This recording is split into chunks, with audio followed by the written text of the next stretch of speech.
Sutikno Sudarjo. Menimbang bahwa untuk menjatuhkan pidana terhadap terdakwa maka perlu dipertimbangkan terlebih dahulu keadaan yang memberatkan dan yang meringankan yang terdapat pada diri terdakwa. Keadaan yang memberatkan: terdakwa sebagai salah satu direktur utama BUMN tidak berupaya mewujudkan pelaksanaan amanat Undang-Undang Nomor 28 Tahun 1999 tentang penyelenggaraan negara yang bersih dan bebas dari korupsi, kolusi, dan nepotisme. Keadaan yang meringankan: terdakwa sedang menjalani pidana penjara terkait dengan perkara tindak pidana korupsi. Panjang pengamatan majelis hakim, terdakwa bersikap sopan selama pemeriksaan di persidangan.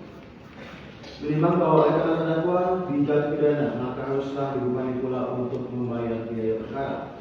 Menimbang bahwa berdasarkan hal-hal yang memberatkan maupun hal-hal yang meringankan yang ada pada diri terdakwa, maka majelis hakim berpendapat bahwa hukuman atau pemidana yang dijatuhkan pada diri terdakwa sebagaimana tertulis dalam amar putusan Bawaslu kiranya sudah memenuhi rasa keadilan yang ada di dalam masyarakat.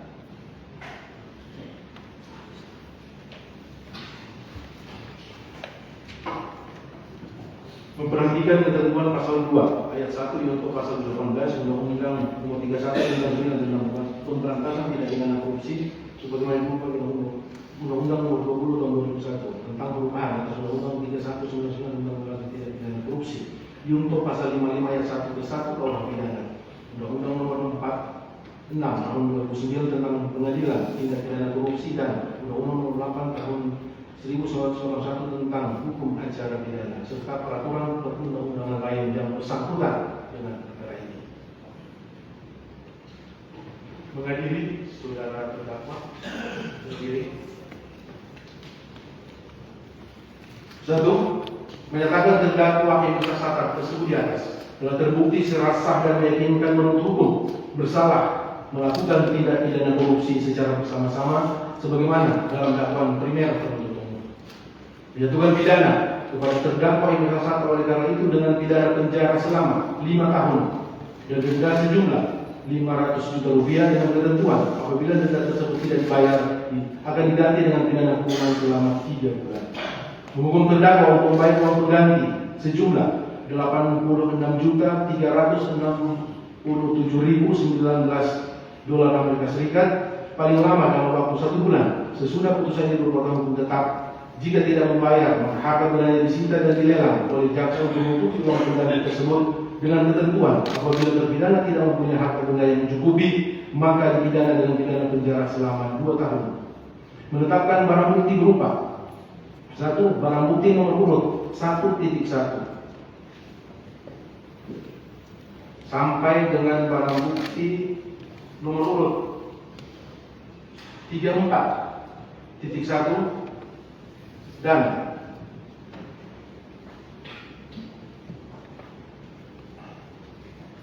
barang bukti nomor urut 1.1 sampai dengan barang bukti nomor urut 34.1 dipergunakan dalam perkara yang lain atas nama terdakwa Sutikno Sudarjo. Dan barang bukti elektronik berupa barang bukti nomor urut 1 sampai dengan barang bukti nomor urut 5.1.d dipergunakan dalam perkara yang lain atas nama terdakwa Sutikno Sudarjo. Membebani terdakwa untuk membayar perkara sebesar Rp7.500.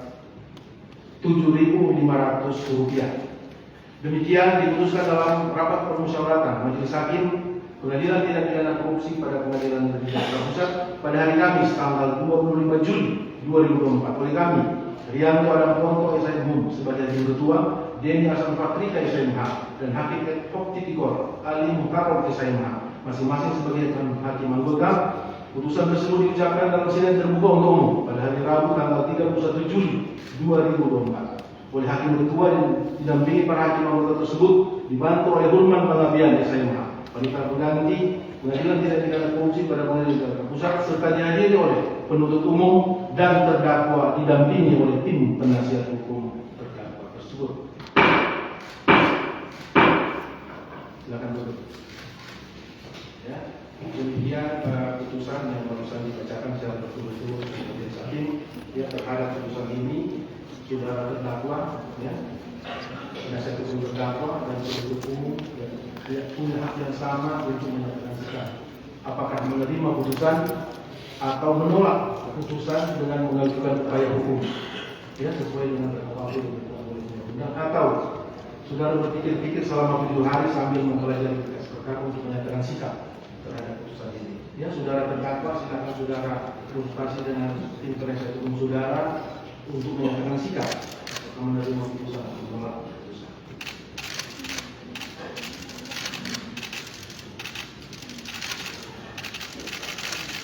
Silakan siapa yang berbicara? Wakil. Itu dia sambil menunggu putusan. Oke. Silakan saudara mempelajari putusan bisa diambil dalam waktu dekat untuk menyatakan sikap dalam waktu dekat. Silakan yang pulang saudara. Kemudian juga dengan penuntut umum tanda jabatan. Ya, silakan saudara. Baik, sebelum kami tutup ada yang mau disampaikan? Yang perlu cukup ya, saudara. Cukup demikian. Dengan selesainya dibacakan putusan atas nama terdakwa Yusa Saka perkara nomor 78 Bitsus Tbk 2003 Jakarta Pusat, maka pemeriksaan terkait ini akan selesai dan ditutup. Mempelajari putusan bisa diambil dalam waktu dekat untuk menyatakan sikap dalam waktu dekat. Silakan yang pulang saudara. Kemudian juga dengan penuntut umum tanda jabatan. Ya, silakan saudara. Baik, sebelum kami tutup ada yang mau disampaikan? Yang perlu cukup ya, saudara. Cukup demikian. Dengan selesainya dibacakan putusan atas nama terdakwa Yusa Saka perkara nomor 78 Bitsus Tbk 2003 Jakarta Pusat, maka pemeriksaan terkait ini akan selesai dan ditutup.